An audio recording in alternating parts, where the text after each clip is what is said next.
આપણા શહેરનો ગૌરવ પથ રોડ હોય તો ઘણા સમયથી એનું કામ સર ખૂબ ગોકળ ગતિએ ચાલે છે અને સમગ્ર શહેરની પ્રજા, સમગ્ર શહેરના વેપારીઓ અને આપણે બધા પણ ત્યાં થઈને જઈએ છીએ એટલે બધા આપણે ત્રાહીમામ છીએ. તો મારી સર આપ સાહેબ બંને પ્રમુખ સાહેબ અને સીઓ સાહેબને બંનેને વિનંતી છે કે આપ કોન્ટ્રાક્ટરને ઝડપીમાં ઝડપી એને સૂચના આપી અથવા તો જે નોટિસ આપવું પડે એ જે આપી અને આ ગંભીર સમસ્યામાંથી આપણે શહેરને મુક્ત કરીએ.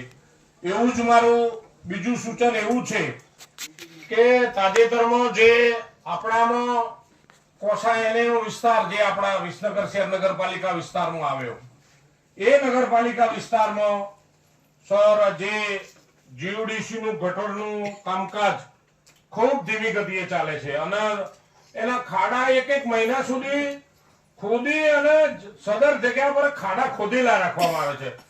તો એ તરફ પણ સર હું આપને ધ્યાન દોરવા માંગુ છું. તાજેતરમાં એક વયસ્ક બેન જે આપણો ખાડો ખોદેલો હતો એ ખાડાની અંદર પડી ગયા અને મહા મુસીબતે એ બેનને કાઢવામાં આવ્યા. તે ક્યાંક ને ક્યાંક આપણે સૌએ થોડુંક શર્મિંદા થવું પડે છે.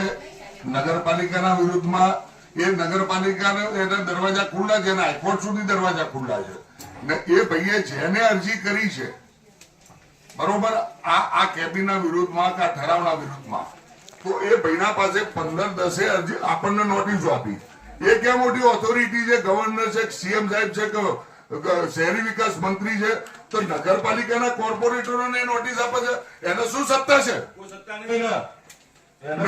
કોર્પોરેટરના બીવડાવાના ધંધા કર્યા છે. 18-10 આ બોર્ડે ઠરાવ કર્યો તો અત્યાર સુધી તું મારા જોડે મુહૂર્ત જોડાવતો તો ભાઈ સંજય પટેલ હાઈકોર્ટ સુધી કેમ ઊંધો ના પડી ગયો? તું હાઈકોર્ટમાં સ્ટે લાવી દેવો તો ભાઈ તારે એ ભૈયાના ખેતરની અંદર ડીપી રોડ જે નીકળે છે એ ડીપી રોડ ની જગ્યા દબાઈ છે. એટલે આવી નગરપાલિકામાં આપણે બધા વિસનગર શહેરના ચૂંટાયેલા પ્રતિનિધિ છે.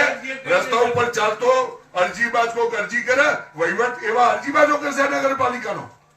તમને દિશાઓ એ બધા લુખાઓ બતાવશે વિસનગર શહેરના અરજી માસ્ટરો કે ભાઈ આ રીત તો તમે ઠરાવ ન કરી શકો. હાઈકોર્ટમાં આરોપી ભાઈ બનાવી દે ને, તું ઊંધો પાડીને આરોપી બનાવવા કે આ ભૂતકાળમાં 25/2/25 નો હાઈકોર્ટ નો ઓર્ડર છે. એમાં આ સંજય પટેલને કલેક્ટરશ્રીને આરસીએમ ને હાઈકોર્ટે હાજર રાખી કાઢી નાખેલા છે. ફરીથી હાઈકોર્ટ જા ભાઈ તું.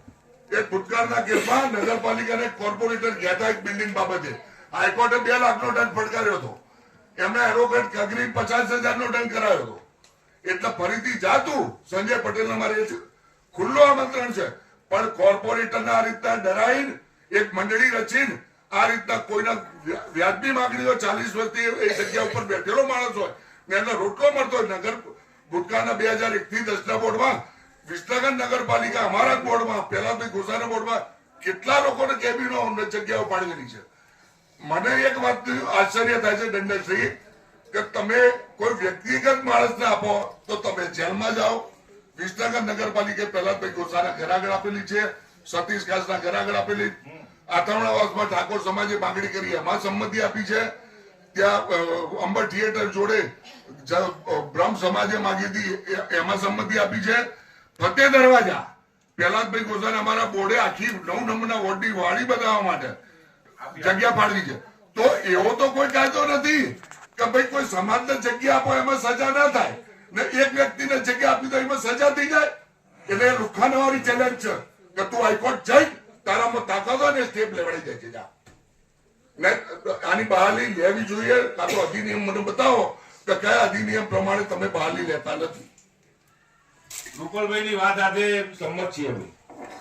ને બીજો વિષય, જે પણ કોર્પોરેટરો લેટર આપે બોબડા કે બેરા નથી. એ નગરપાલિકાના બોર્ડરૂમમાં ગઈ વખત એક કોર્પોરેટરનું મનીષભાઈ બારોટનું કહેવું છે કે ભાઈ મારી સહી નથી, મારો લેટર કોક આપી આવ્યું છે. એટલે બોર્ડરૂમમાં જે કોર્પોરેટર હાજર હોય જેનો વિરોધ લખાવો હોય એ પ્રેમથી વિરોધ લગાવ લેટરો ભેગા કરવાના ધંધા જે કર્યા છે ને એ કોર્પોરેટરની પણ હું પક્ષમાં રજૂઆત કરવાનો. આ એ પક્ષ વિરુદ્ધનું જ કોમ છે કે આપણે પક્ષમાં ચૂંટાઈને આવીને પછી એકબીજા લેટરો ભેગા કરીએ અયોગ્ય છે.